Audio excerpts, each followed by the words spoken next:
이번에는 5억 이상 조달청 시설 분야 일반 용역 적격심사 세부 기준을 한번 알아볼 건데요. 배점표는 아래와 같고요. 보시면 실적 평가가 추가가 됐네요. 그리고 입찰 가격 점수가 60점으로 가격 조정이 되었고요. 나머지 항목들은 5억 미만과 동일합니다. 그러면 실적부터 차근차근 한번 보겠습니다. 실적 평가 점수표는 일단 5억 미만의 실적 평가가 없고, 그쵸? 5억 이상 실적인데, 실적을 보면 동등 이상 유사 용역이라고 해서 용역 분류가 두 가지로 나뉘고, 실제로도 동등 이상 용역과 유사 용역을 각각 점수 내에서 합산할 수 있어요. 최고점은 어차피 10점이기 때문에 점수 더 못 받지만 10점, 3점, 13점이죠. 최고점이. 만약에 여기서 7점 받고 3점 받아서 10점 만들 수도 있고요. 이런 식으로 최고 점수인 10점을 맞추기 위해서 동등 이상에서 먼저 평가를 하고 모자라는 점수는 유사 용역에서 채울 수가 있다는 거고요. 그리고 또 중요한 건 실적은 최근 5년 실적을 보되 상업기업, 소기업, 소상공인인 경우는 7년간 실적을 본다는 것. 이거 하나 청소 영역 금액 또는 면적으로도 평가를 받을 수 있다는 것까지 알고 계시면 되고요. 그럼 동등 이상 용역에 대해서 좀 더 자세히 알아볼 건데요. 동등 이상 용역은 계약 목적 용역이라고 하는, 이게 이 단어가 조금 어려워 보일 수 있는데, 계약 목적 용역은 입찰 공고에서 요구하는 면허들이라고 생각을 하면 돼요. 입찰 공고에서 요구하는 면허가 청소와 경비를 동시에 진행하는 공고이고, 청소와 경비를 동시에 진행한 실적을 제출하기를 요청하는 공고라고 했을 때 이것과 동일한 분야, 청소와 경비를 동시에 실행한 실적, 그리고 혹은 그 이상의 분야, 청소와 경비를 동시에 하면서 시설 관리도 같이 한 실적이라면 동등 이상 용역으로 봐주고 실적을 100% 인정을 해준다는 거예요. 그래서 청소경비 7억 공고 참여 시 청소경비 시설관리 실적 10억이 있으면 동등 이상 용역의 10점 최고점을 다 받아서 만점 처리가 된다는 거고요. 만약 실적이 부족한 케이스도 한번 보겠습니다. 청소경비 공고에 7억 공고인데 우리는 청소경비 시설관리를 했지만 실적이 1억이에요.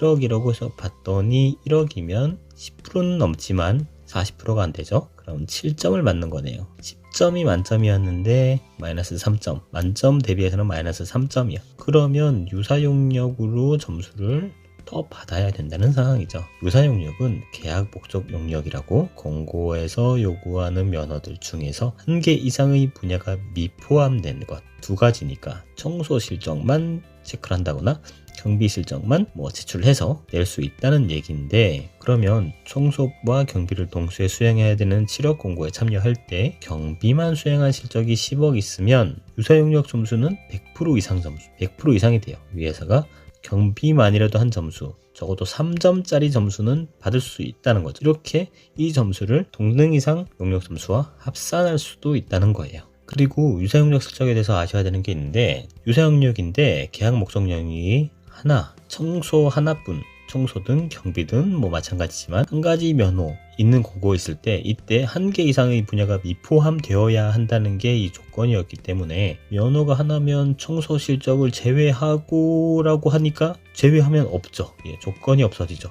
이런 경우는 유사성 실적을 평가할 수가 없는 거예요. 아예 할 수가 없고, 계약 목적 용역이 한 분야인 경우는 유사용역 실적을 평가를 아예 안 해요. 그런 경우는 동등 이상 용역으로만 100% 제출해야 됩니다. 그리고 신용평가 점수인데, 일단 신용평가는 A등급 제외하고 모두 감점을 받고 C등급은 감점이 5점이니 사실상 탈락이에요.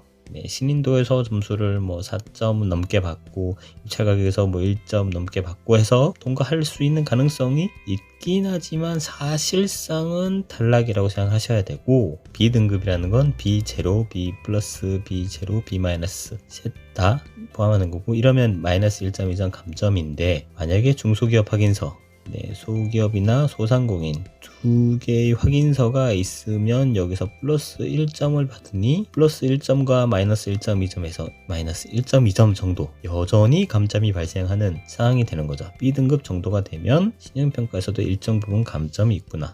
B 정도만 돼도, B- 정도만 돼도 24점이 돼서 중소기업 확인서로 보완을 할 수 있겠구나 라는 거 네, 알고 계시면 좋고요. 입찰 가격 점수를 이제 그 다음으로 계산을 하는데, 입찰 가격 점수에 여기서 나오는 배점 한도는 입찰 가격으로 받을 수 있는 최고 점수, 5억 이상 공고에서는 60점까지가 최고점이고요. 그리고 요 계산식, 여기다 60을 넣고 이 계산식을 이렇게 아래쪽에다가 보면 60-5 곱하기 절대값 51 나누기 100 마이너스 입찰 가격 나누기 예정 가격 곱하기 100 땄고, 이 식에 우리가 모르는 입찰 가격과 예정 가격을 각각 대입하면 점수를 계산을 해낼 수 있다는 거죠. 그러면 입찰 가격 88.2라고 분자에 넣고 예정 가격 100이라 해서 분모에 넣으면 넣고 한번 계산을 해보겠습니다. 그러면 우선 계산 편하게 하기 위해서 100을 먼저 곱해주면 이렇게, 그렇죠? 91이 내려오고 88.2가 내려옵니다. 91-88.2는 2.8이죠. 절대값을 벗길 건데 절대값은 마이너스일 때는 플러스, 플러스일 때도 플러스로 하는 거기 때문에 벗기고 나면 5 곱하기 2.8에서 14, 60에서 14점 빼면 입찰 가격 점수가 56점이네요.